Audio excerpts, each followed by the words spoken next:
Dic que és un poble que hem tirat tots endavant i a més és una història llarga.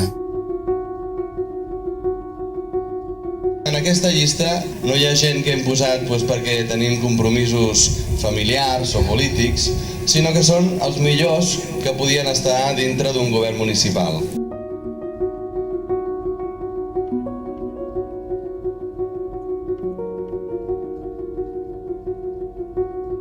En aquest moment l'única alternativa que hi ha a Palafolls és l'alternativa del grup socialista, unes idees per fer. No tenim un programa que és una carta als Reis, sinó tenim unes idees per fer coses i una forma de fer coses.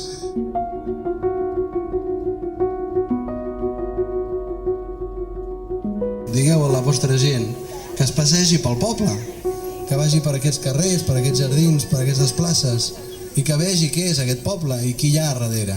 I a darrere estem nosaltres i estem vosaltres, perquè nosaltres, com ja vaig dir l'altre dia, sense el vostre vot no som res.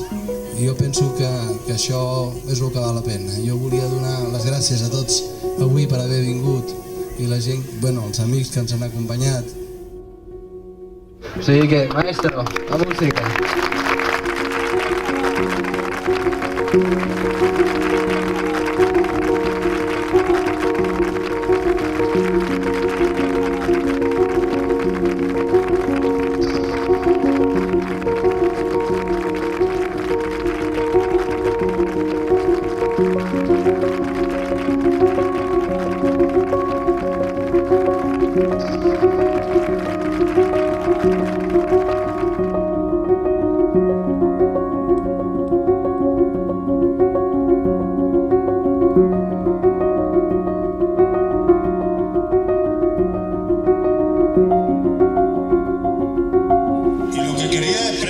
Más o menos con la democracia y siguen los señores repartiendo propaganda clandestina